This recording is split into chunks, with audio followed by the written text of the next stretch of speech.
दर्शकों और भक्तों से प्रार्थना है कि आज का सत्संग बहुत महत्वपूर्ण है और जितने भी साधक हैं बहुत ध्यान से आप सुनेंगे। देखिए, आपसे भगवान की कोई भी भक्ति बन रही है, चाहे आप नाम जप कर रहे हैं या अपने आराध्य देव के किसी भी स्थान की सेवा कर रहे हैं या अपने घर पर ही प्रभु की सेवा कर रहे हैं, निश्चित मानिए आप पर उन आराध्य देव की कृपा बनी हुई है। इस बात को आप नहीं समझ पाएंगे। देखिए, कितने जीव इस सृष्टि में आप देखते होंगे जो मनुष्य शरीरधारी है, मैं उनकी बात कर रहा हूं। आप देखेंगे वो दुखों से छूट नहीं पा रहे हैं, बार बार उन्हीं दुखों को भोगते हैं, लेकिन फिर भी वो किसी साधना किसी तप की ओर प्रवृत्त नहीं होते। आप देखेंगे उनके भीतर बिल्कुल श्रद्धा नहीं होती, बिल्कुल विश्वास नहीं होता। निश्चित मानिए तभी उनका ऐसा जीवन बना हुआ है और आगे का जीवन भी वो नष्ट कर रहे हैं।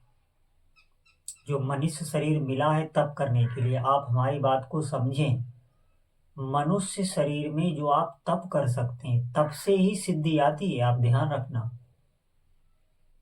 हम अगर कहें कि बिना तपस्या आप किसी भी अपनी मनोकामना की पूर्ति तक कर लें, वो भी नहीं होता। मनोकामना पूर्ति के लिए भी आपका तप होना चाहिए, आपकी इंद्रियों का संयम होना चाहिए।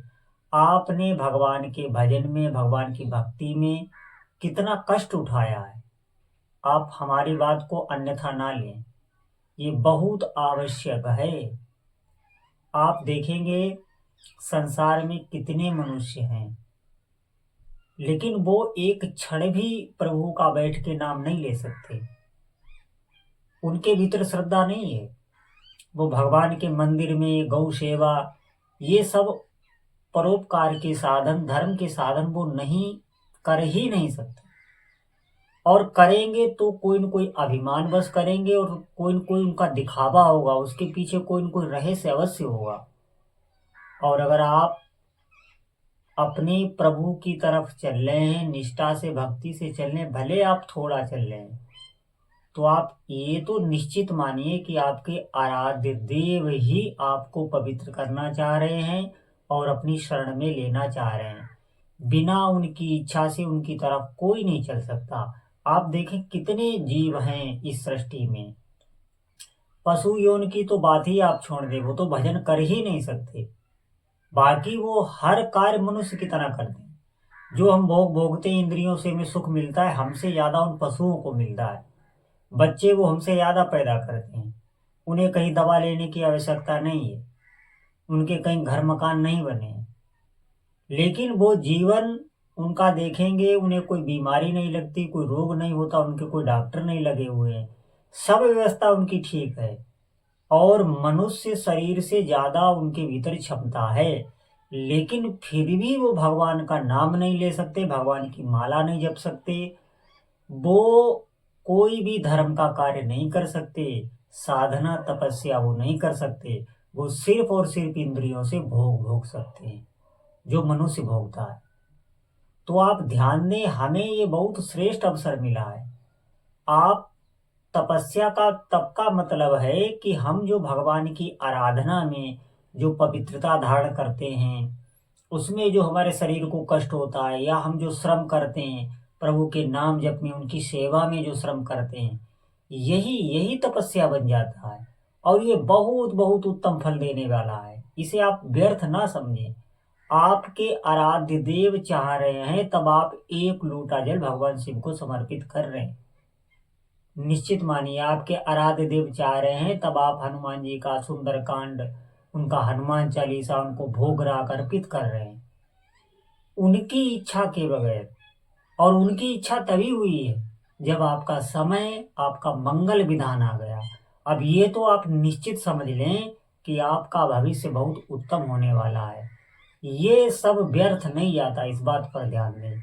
जो लोग भी इस पूजा पाठ को, अपने इष्ट देव की आराधना को, उनके नाम जप को, इसको पाखंड कहते, निश्चित मानिए उनकी मति मारी गई है। उन्हें ये नहीं पता है, ये मनुष्य शरीर में भगवान विवेक देते हैं, बुद्धि देते हैं और स्वतंत्र बुद्धि देते हैं। अगर भगवान परतंत्र रखें तो उनकी भगवत्ता का अर्थ ही क्या रहा। उन्होंने बिल्कुल अपनी तरह आपको स्वतंत्र छोड़ दिया है। आप धर्म भी कर सकते हैं, आप अधर्म भी कर सकते हैं। बुद्धि में इतनी सामर्थ्य होती है, मनुष्य कुछ भी कर सकता है, लेकिन है वो पूर्ण स्वतंत्र। लेकिन इसका हिसाब बाद में होता है। यही भगवान की माया है और यही एक रहस्य है।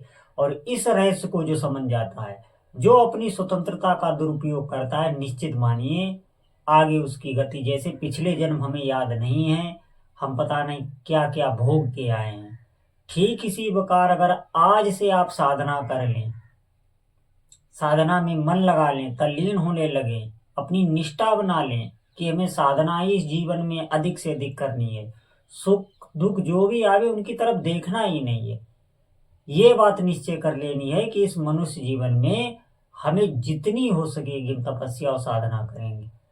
तो निश्चित मानिए आगे जो आपके जन्म होंगे, आपको सब पूर्व जन्म का स्मरण रहेगा और आपके साथ एक विशेष शक्ति, जो तपोबल, जो आपने भजन किया है, वो साथ साथ आपके मार्गदर्शन करेगा। ये भजन ही रहता है शरीर छूटने के बाद। सत्य मैं आपको बता रहा हूं। बाकी जो शुभ अशुभ उसने कर्म किए वो तो साथ रहते ही, उनसे ही जन्म मरण होता है। लेकिन भजन करने वाले को कर्म कभी परास्त नहीं करते, कर्म कभी दुख नहीं देते, क्योंकि उसे पूरा समय दिया जाता है अपने भजन को पूर्ण करने का। ये एक जन्म का खेल नहीं होता है। आप ध्यान दें, आप परमार्थ में चल रहे हैं, आप बिल्कुल ये ना देखें कि इतना समय हो गया है, भक्ति में मन भी नहीं लग रहा है, हमारे कोई कार्य भी नहीं बन रहे हैं। ये पूरा समय आपका जो चल रहा है ये पूर्व निश्चित है। पिछले जन्म का बोया हुआ काट रहे हैं, ऐसे हिंदी में समझे आप।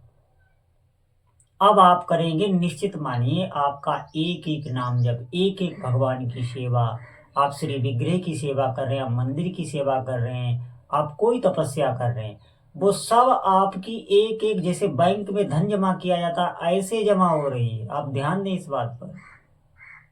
नहीं तो आप देखेंगे कि बहिर्मुखता में मन इतना मलिन होता चला जाता है, विषय भोगों में फंसता चला जाता है, फिर जो मोह है वो उसे जकड़ लेता है और फिर मोह से ही भय पैदा होता है। आप देखेंगे लोगों के पास सब कुछ है, लेकिन उनके भीतर एक भय, एक छूटने का भय, एक डर, वो ठीक से सो भी नहीं सकते। इन बातों पर आप ध्यान दें, आप भगवान के भजन में लगे। ज्यों ज्यों आपका अंतःकरण निर्मल होगा, आप प्रभु की तरफ बढ़ेंगे, आपके हृदय को एक आनंद की अवस्था प्राप्त होगी। भीतर ही भीतर एक गुदगुदी, एक आनंद, एक प्रभु की स्मृति, ये कहीं बाजार में नहीं मिल सकती, ये सिर्फ भजन से। इसलिए मैं बार बार कहता हूँ, सब कुछ जीवन में तो मिल ही रहा है, आप थोड़ा प्रयास करें, आप अच्छा खासा धन इकट्ठा कर सकते हैं और इकट्ठा किया है लोगों ने। लेकिन मैं जो बता रहा हूँ, जो ये भीतर आनंद, भीतर उत्साह, प्रभु के प्रति प्रेम, ये तो सेवा से ही प्राप्त होगा, भगवान के भजन से ही प्राप्त होगा।